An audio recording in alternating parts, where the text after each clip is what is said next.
In the spring of 1869, David Van Veen, a wealthy architect of Flemish extraction, in no way related to the Veens of our rambling romance, escaped uninjured when the motor car he was driving from Cannes to Calais blew a front tire on a frost-glazed road and tore into a parked furniture van. His daughter sitting beside him was instantly killed by a suitcase sailing into her from behind and breaking her neck. In his London studio, her husband, an unbalanced, unsuccessful painter, 10 years older than his father-in-law, whom he envied and despised, shot himself upon receiving the news by cablegram from a village in Normandy called, dreadfully, Dule. The momentum of disaster lost none of its speed, for neither did Eric, a boy of 15, despite all the care and adoration which his grandfather surrounded him with, escape a freakish fate, a fate strangely similar to his mother's.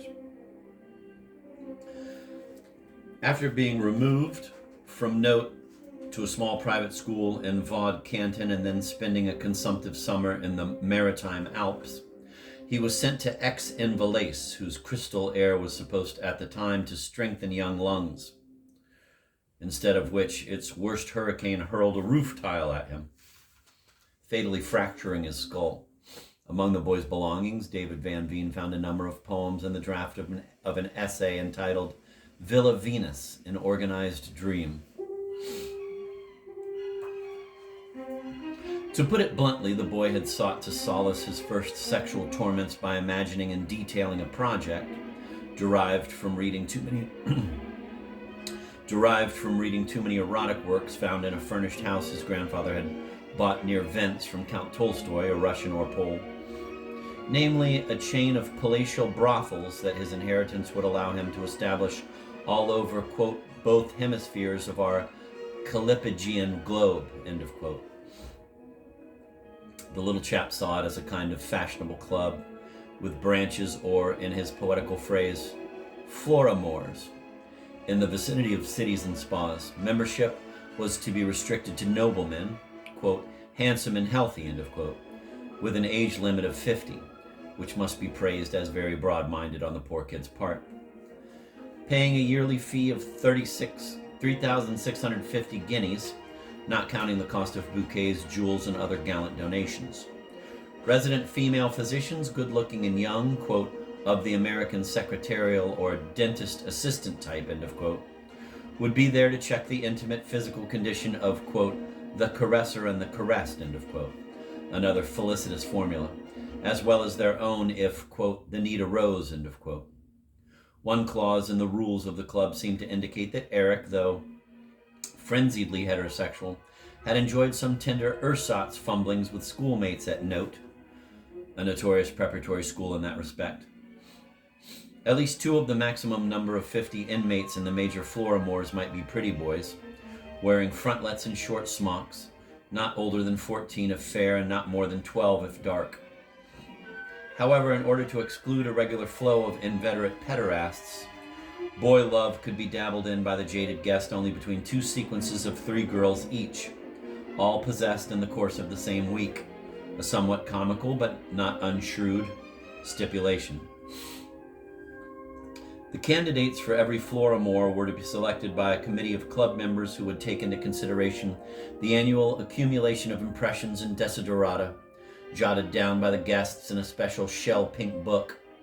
Beauty and tenderness, grace and docility composed the main qualities required of the girls. Aged from 15 to 25 in the case of slender Nordic dolls, and from 10 to 20 in that of opulent southern charmers. They would gambol and loll in boudoirs and conservatories, invariably naked and ready for love. Not so their attendants, attractively dressed handmaids of more or less exotic extraction, unavailable to the fancy of members except by special permission from the board. My favorite clause, for I own a photostat of that poor boy's calligraph, is that any girl in her floramour could be lady-in-chief by acclamation during her menstrual period. This, of course, did not work, and the committee compromised by having a good-looking female homosexual head the staff and adding a bouncer whom Eric had overlooked. Eccentricity is the greatest grief's greatest remedy. The boy's grandfather set out at once to render in brick and stone, concrete and marble, flesh and fun, Eric's fantasy.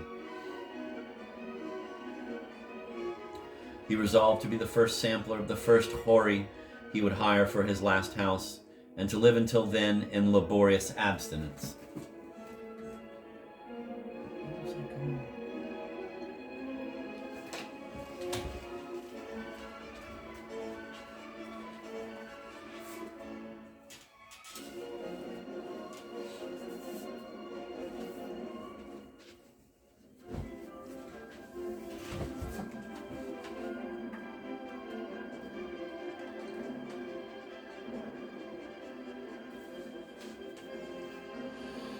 It must have been a moving and magnificent sight, that of the old but still vigorous Dutchman with his rugged reptilian face and white hair, designing with the assistance of leftist decorators the 1,001 memorial Florimores he resolved to erect all over the world, perhaps even in brutal Tartary, which he thought was ruled by Americanized Jews. But then, art redeemed politics, profoundly original concepts that we must condone in a lovable old crank. He began with rural England and coastal America, and was engaged in a Robert Adam-like composition, cruelly referred to by local wags as the Madam I'm Adam House, not far from Newport, Rhodos Island, in a somewhat senile style with marble columns dredged from classical seas and still encrusted with Etruscan oyster shells. When he died from a stroke while helping to prop up a propylon, it was only his 100th house. His nephew and heir, an honest but astoundingly stuffy clothier in Ruinen, somewhere near Zwolle, I'm told, with a large family and a small trade, was not cheated out of the millions of guldens, about the apparent squandering of which he had been consulting mental specialists during the last 10 years or so. All the 100 Florimores opened simultaneously on September 20th, 1875, and by a delicious coincidence, the old Russian word for September, Ryuin, which might have spelled ruin, also echoed the name of the ecstatic Neverlander's hometown.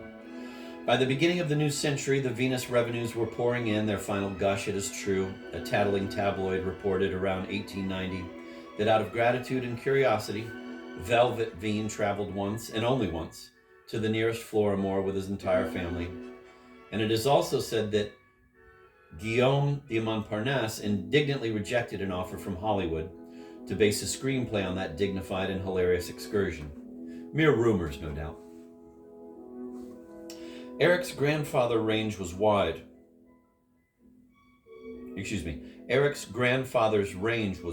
from Dodo to Dada, from low Gothy to Hock Modern. In his parodies of Paradise, he even permitted himself just a few times to express the rectilinear chaos of cubism with abstract cast in concrete by imitating, in the sense described so well in Vollner's paperback History of English Architecture given me by good Dr. Lagasse, such ultra-utilitarian boxes of brick as the Maisons Closes of Elfreud and Lubetkin, Austria, or the great necessity houses of Duduk and Friesland. But on the whole, it was the idyllic and the romantic that he favored. English gentlemen of parts found many pleasures in Letchworth Lodge, an honest country house plastered up to its bull eyes, or Itchenor Chat with its battered chimney breasts and hipped gables. None could help admiring David Van Veen's knack of making his brand new Regency mansion look like a renovated farmhouse, or of producing a converted convent on a small offshore island with such miraculous effect that one could not distinguish the arabesque from the arbutus, ardor from art, the soar from the rose. We shall always remember little Lamantry near Rantchester, or the pseudotherm in the lovely cul-de-sac south of the viaduct of famous Palermontovia. We appreciated greatly his blending local banality, that chateau girdled with chestnuts, that castello guarded by cypresses, with interior ornaments that pandered to all the orgies reflected in the ceiling mirrors of little Eric's erogenetics. Most effective in a functional sense was the protection the architect distilled, as it were, from the ambitus of his houses. Whether nestling in woodland dells or surrounded by a many-acred park or overlooking terraced groves and gardens, access to Venus began by a private road and continued through a labyrinth of hedges and walls with inconspicuous doors to which only the guests and the guards had keys, Cunningly distributed spotlights followed the wandering of the masked and caped grandees through dark mazes of coppices. For one of the stipulations imagined by Eric was that, quote, every establishment should open only at nightfall and close at sunrise, end of quote. A system of bells that Eric may have thought up all by himself. It was really as old as the Bata and the Vishabala, prevented visitors from running into each other on the premises, so that no matter how many noblemen were waiting or wenching in any part of the Florimore, each felt he was the only cock in the coop, because the bouncer, a silent and courteous person resembling a Manhattan shopwalker, did not count, of course. You sometimes saw him when a hitch occurred in connection with your credentials or credit, but he was seldom obliged to apply vulgar force or call in an assistant.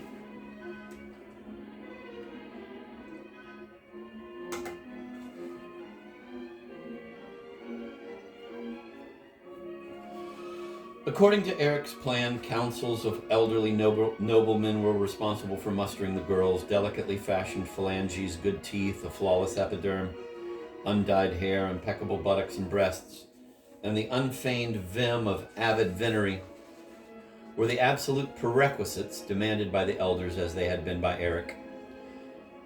Intactus were tolerated only if very young. On the other hand, no woman who had ever borne a child, even in her own childhood, could be accepted, no matter how free she was of mammillary blemishes. Their social rank had been left unspecified, but the committees were inclined, initially and theoretically, to recruit girls of more or less gentle birth. Daughters of artists were preferred on the whole to those of artisans. Quite an unexpected number turned out to be the children of peeved peers in cold castles or of ruined baronesses in shabby hotels. In a list of about 2,000 females working in all the Florimores on January 1st, 1890, the greatest year in the annals of Villa Venus, I counted as many as 22 directly connected with the royal families of Europe. But at least 1/4 of all the girls belonged to plebeian groups. Owing to some nice Vistriasca shake-up in the genetic kaleidoscope, or mere poker luck, or no reason at all, the daughters of peasants and peddlers and plumbers were not seldom more stylish than their middle class or upper class companions.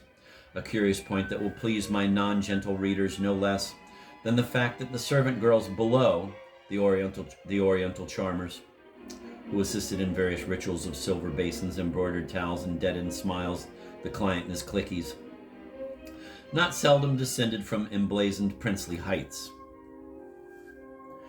Demon's father, and very soon Demon himself, and Lord Erminin, and Mr. Ritkov, and Count Peter de Prey, and Meyer de Meyer Esquire, and Baron Azaroscudo, were all members of the first Venus Club Council, but it was bashful, obese, big-nosed Mr. Ritkov's visits that really thrilled the girls and filled the vicinity with detectives who dutifully impersonated hedge cutters, grooms, horses, tall milkmaids, new statues, old drunks, and so forth, while His Majesty dallied in a special chair built for his weight and whims, with this or that sweet subject of the realm, white, black, or brown. Because the particular Florimore that I visited for the first time on becoming a member of the Villa Venus Club, not long before my second summer with my ardor in the arbors of artists, is today, after many vicissitudes, the charming country house of a chose don, whom I respect, and his charming family, a charming wife, and a triplet of charming 12-year-old daughters, Ala, Lola, and Lalage, especially Lalage. I cannot name it, though my dearest reader insists I have mentioned it somewhere before. I had frequented bordels since my 16th year, but although some of the better ones, especially in France and Ireland, rated a triple red symbol in Nugg's guidebook, nothing about them pre-announced the luxury and mollitude of my first Villa Venus. It was the difference between a den and an Eden.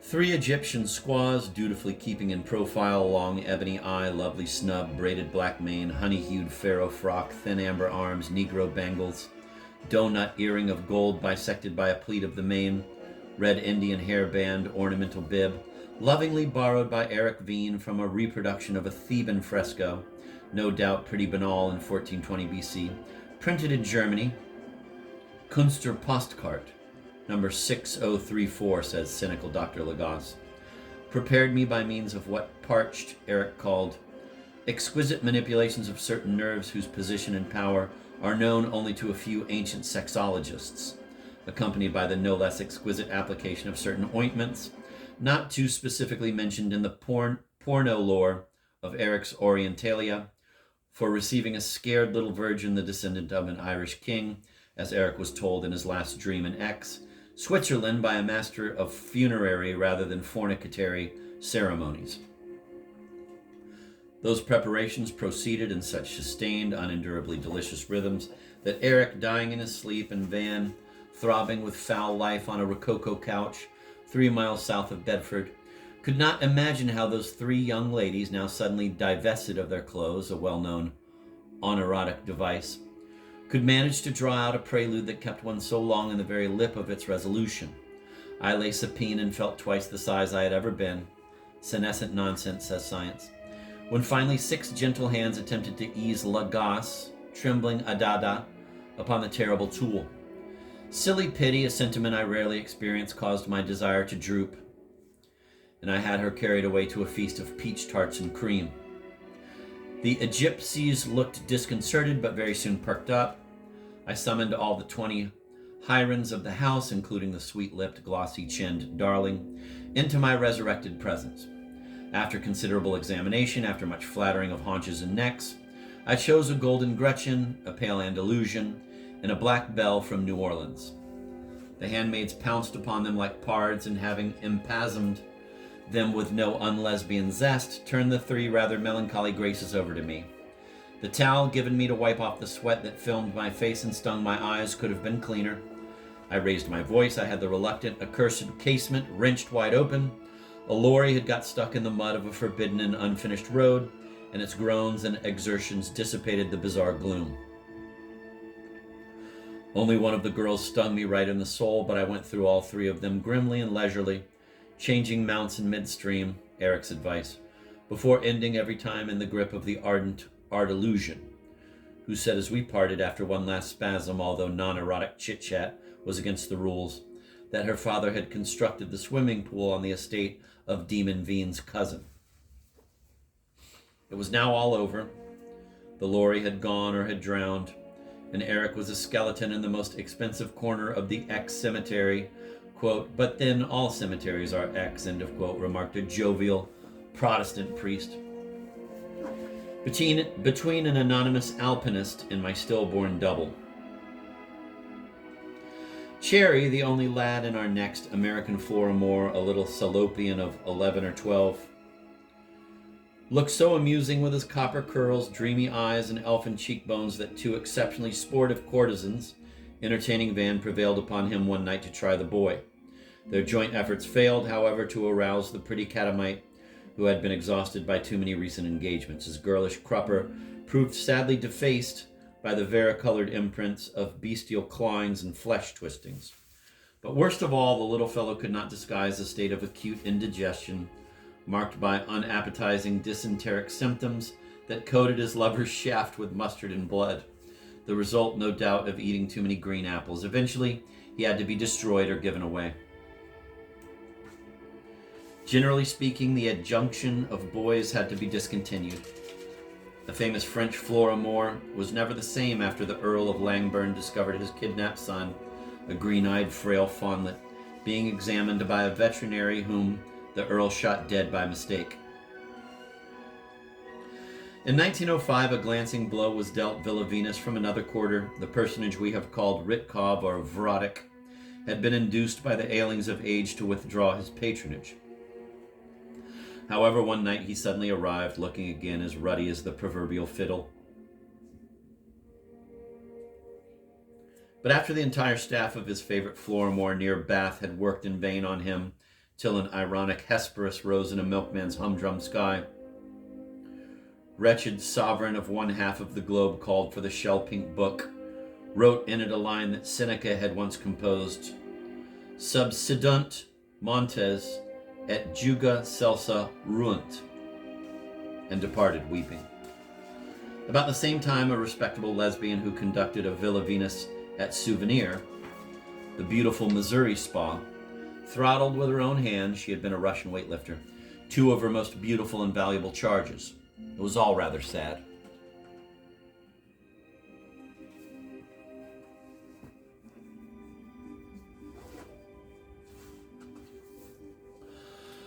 When the deterioration of the club set in, it proceeded with amazing rapidity along several unconnected lines. Girls of flawless pedigree turned out to be wanted by the police as the moles of bandits with grotesque jaws, or to have been criminals themselves, corrupt physicians past faded blondes who had half a dozen children, some of them being already prepared to enter remote Florimores themselves. Cosmeticians of genius restored 40-year-old matrons to look and smell like schoolgirls at their first prom. High-born gentlemen, magistrates of radiant integrity, mild-mannered scholars proved to be such violent copulators that some of their younger victims had to be hospitalized and removed to ordinary lupinars. The anonymous protectors of courtesans bought medical inspectors, and the Raja of Kachu, an impostor, was infected with a venereal disease by a genuine great-grandniece of Empress Josephine. Simultaneously, economic disasters beyond the financial or philosophical ken of invulnerable Van and Demon, but affecting many persons of their set, began to restrict the aesthetic assets of Villa Venus. Disgusting pimps with obsequious grins disclosing gaps in their tawny teeth popped out of rose bushes with illustrated pamphlets, and there were fires and earthquakes, and quite suddenly, out of the 100 original palazzos, only a dozen remained, and even those soon sank to the level of stagnant stews. And by 1910, all the dead of the English cemetery at X had to be transferred to a common grave.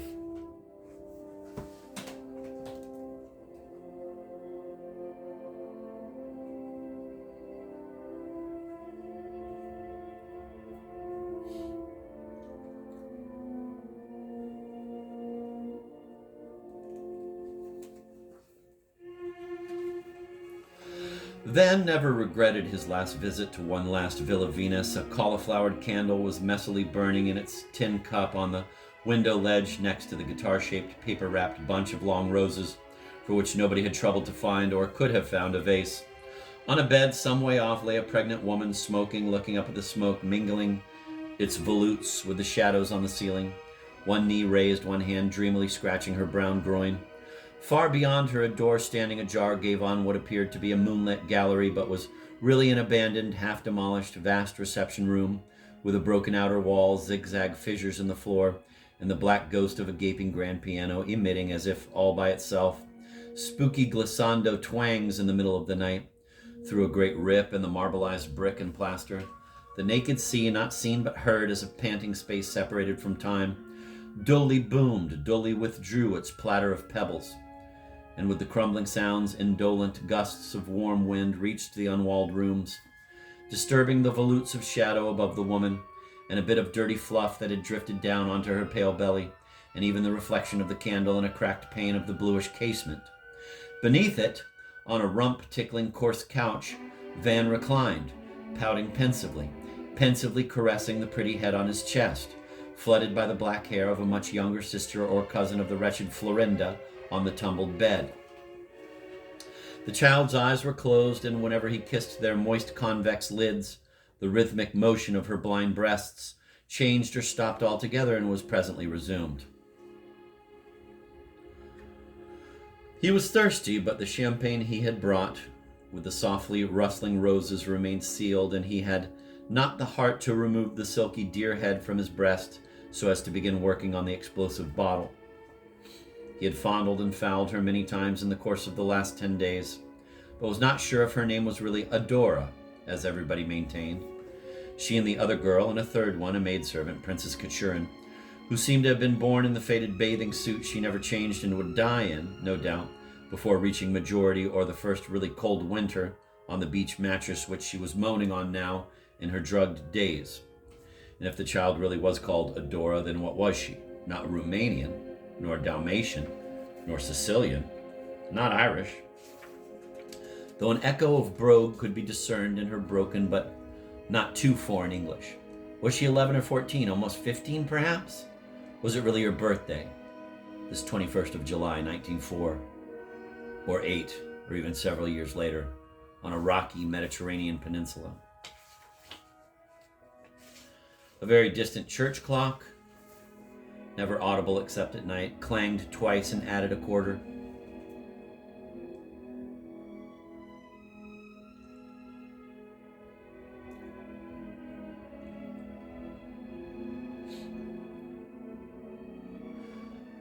Smorchiamo la secondella, mumbled the bawd on the bed in the local dialect that Van understood better than Italian. The child in his arms stirred, and he pulled his opera cloak over her. In the grease-reeking darkness, a faint pattern of moonlight established itself on the stone floor, near his forever discarded half-mask lying there and his pump-shod foot. It was not Artis, it was not the library, it was not even a human room, but merely the squalid recess where the bouncer had slept before going back to his rugby coaching job at a public school somewhere in England.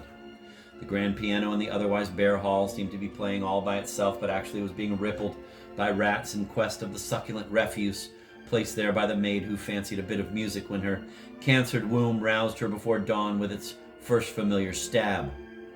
The ruinous villa no longer bore any resemblance to Eric's organized dream, but the soft little creature in Van's desperate grasp was Ardor.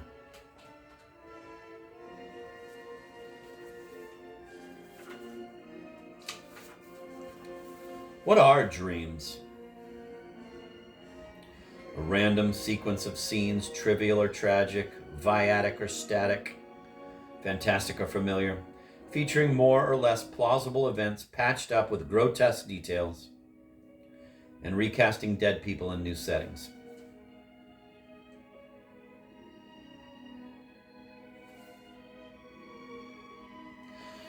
In reviewing the more or less memorable dreams I have had during the last 9 decades, I can classify them by subject matter into several categories, among which 2 surpass the others in generic distinctiveness. There are the professional dreams and there are the erotic ones.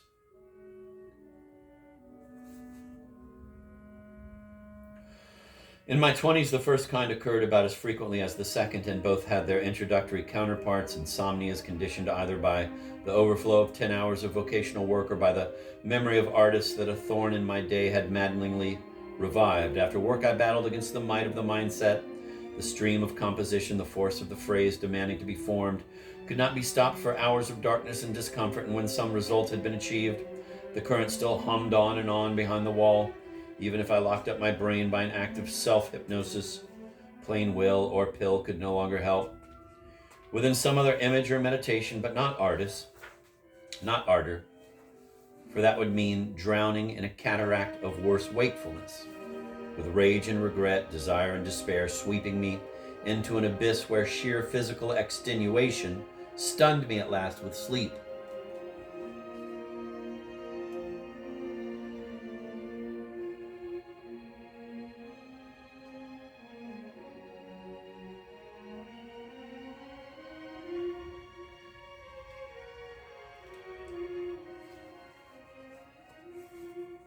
In the professional dreams that especially obsessed me when I worked on my earliest fiction and pleaded abjectly with a very frail muse, kneeling and wringing my hands like the dusty-trousered marmalade before his marmalady in Dickens, I might see, for example, that I was correcting galley proofs, but that somehow, the great somehow of dreams, the book had already come out literally, being proffered to me by a human hand from the waste paper basket in its perfect and dreadfully imperfect stage, with a typo on every page, such as the snide bitterly instead of butterfly, and the meaningless nuclear instead of unclear.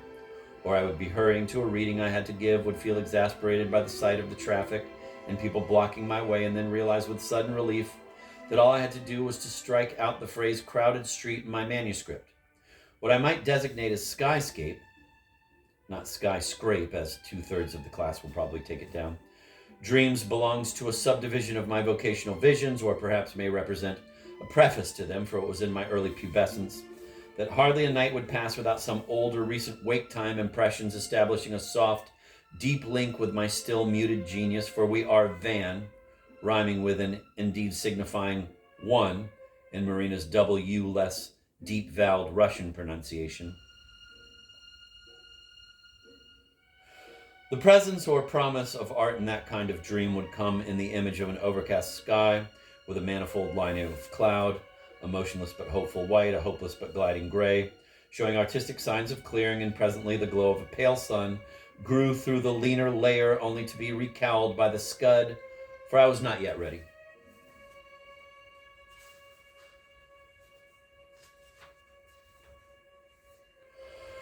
Allied to the professional and vocational dreams are dim doom visions, fatidic sign nightmares, thalamic calamities, menacing riddles.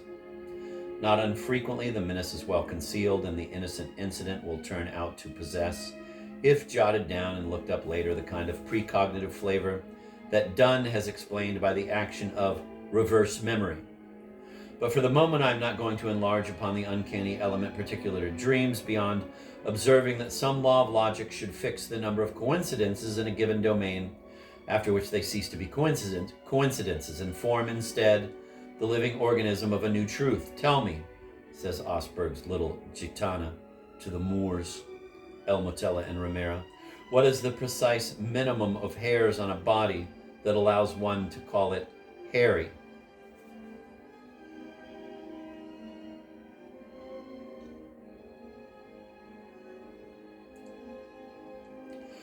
Between the dim doom and the poignantly sensual, I would place melts of erotic tenderness and heart-rending enchantment, chance frolments of anonymous girls at vague parties, half smiles of appeal or submission, forerunners or echoes of the agonizing dreams of regret when series of receding aiders faded away in silent reproach, and tears, even hotter than those I would shed in waking life, shook and scalded poor Van and were remembered at odd moments for days and weeks.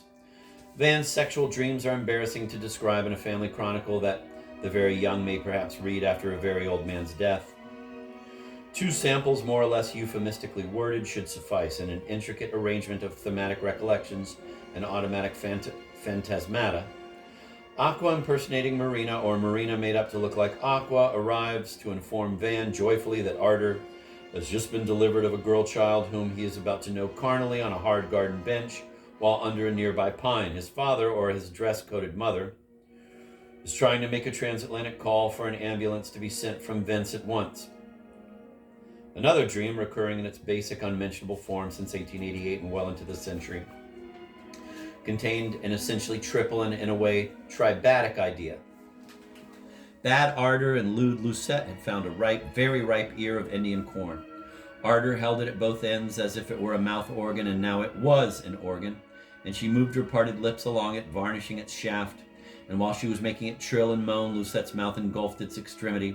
The 2 sisters' avid, lovely young faces were now close together, doleful and wistful in their slow, almost languid play, their tongues meeting in flicks of fire and curling back again, their tumbled hair, red bronze and black bronze, delightfully commingling, and their sleek hindquarters lifted high as they slaked their thirst in the pool of his blood.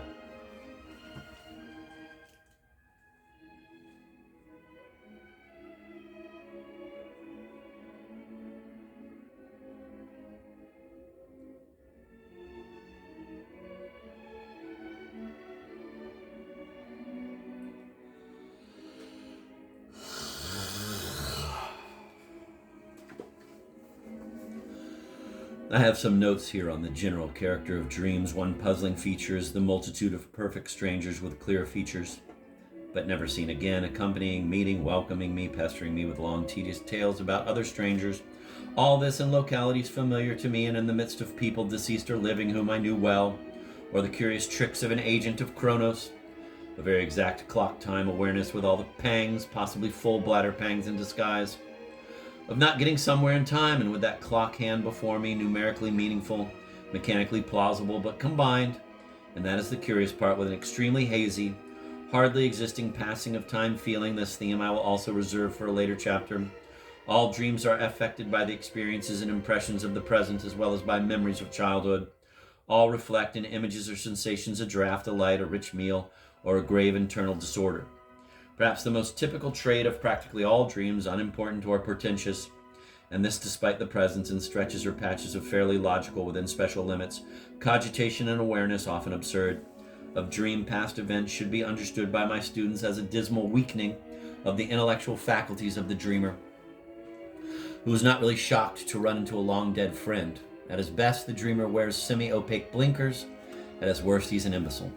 The class, 1891, 1892, 1893, 1894, etc., will carefully note, rustle of blue books, that Owing to their very nature to that mental mediocrity and bumble, dreams cannot yield any semblance of morality or symbol or allegory or Greek myth unless naturally the dreamer is a Greek or a mythicist. Metamorphoses in dreams are as common as metaphors in poetry. A writer who likens, say, the fact of imagination's weakening less rapidly than memory to the lead of a pencil getting used up more slowly than its erasing end is comparing two real, concrete, existing things. Do you want me to repeat that? Cries of yes, yes. Well, the pencil I'm holding is still conveniently long, though it has served me a lot. But its rubber cap is practically erased by the very action it has been performing too many times. My imagination is still strong and serviceable, but my memory is getting shorter and shorter. I compare that real experience to the condition of this real commonplace object. Neither is a symbol of the other. Similarly, when a tea shop humorist says that a little conical titbit with a comical cherry on top resembles this or that, titters in the audience. He is turning a pink cake into a pink breast, tempestuous laughter. In a phrase like frill or frilled phrase, silence. Both objects are real. They are not interchangeable, not tokens of something else, say, of Walter Raleigh's decapitated trunk, still topped by the image of his wet nurse. One lone chuckle. Now the mistake, the lewd, ludicrous, and vulgar mistake of the Signy Mundu analysts consists in their regarding a real object, a pomponce, or a pumpkin, actually seen in a dream by the patient, as a significant abstraction of the real object, as a bumpkin's bonbon, or one half of the bust, if you see what I mean, scattered giggles. There can be no emblem or parable in a village idiot's hallucinations, or in last night's dream of any of us in this hall. In those random visions, nothing, underscore nothing, grating sound of horizontal strokes, can be construed as allowing itself to be deciphered by a witch doctor who can then cure a madman or give comfort to a killer by laying the blame on a too fond, too fiendish, or too indifferent parent. Secret festerings that the foster quack feigns to heal by expensive confession fests, laughter, and applause.